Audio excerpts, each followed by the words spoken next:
morning, everybody. I'm Ed Priola. I'm a candidate for the State House of Delegates, District 13. In the early 1990s, I helped put term limits on 15 state legislatures, and I'd like to bring that same effort here to Maryland. It's great to see you here in support of this.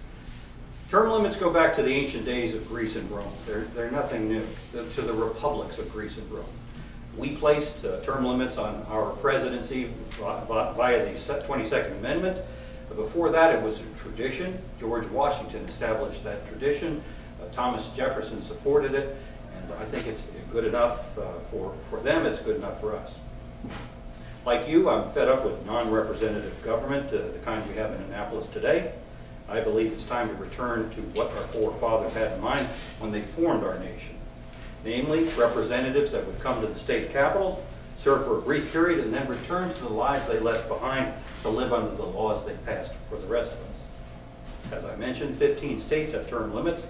It's time for Maryland to do the same, and I hope that by our pledge signing ceremony today, we're going to begin the caucus of what will happen. We'll begin the caucus for the term limit legislation starting in January. Our modest proposal, so it's clear, is the same as we have for our state governor, 2 consecutive terms. Then you've got to sit out and live under the laws that you pass for everybody else. You can come back to that office after you sit that one term out, or alternatively, you can run for another office.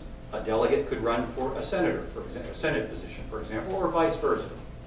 The point is that you get out, you get the experience, you live under the laws. I'd like to introduce my friend and colleague, Jeff Robinson from Howard County. Thank you. I want to thank you, Ed, for sponsoring this event today, because I think that it's a very meaningful statement that we're here to make together. I'm Jeff Robinson. I'm a colleague and candidate, a colleague of Ed's and a candidate from District 13 in southern and eastern Howard County as well. I'm a Republican candidate, but as we've seen already, this is not a Republican-Democrat issue. This is one that crosses over all parties and should be nonpartisan, so I appreciate the opportunity to speak today. I've made this statement recently, and I'm going to make it again. We can no longer afford to keep sending career politicians down to Annapolis. Eventually, the positive concept of experience that we gain in it from recurring election turns into something else. It usually turns into a sense of entitlement, and then ultimately a practice of business as usual.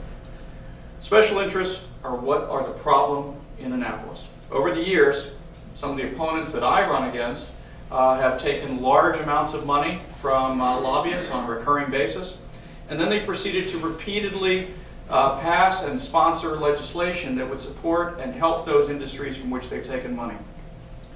Because of that, I now believe that 8 is enough. Legislators should be limited to 2 terms in office, and if you can't get it done legislatively in an 8-year period of time, then I believe you probably have overstayed your welcome.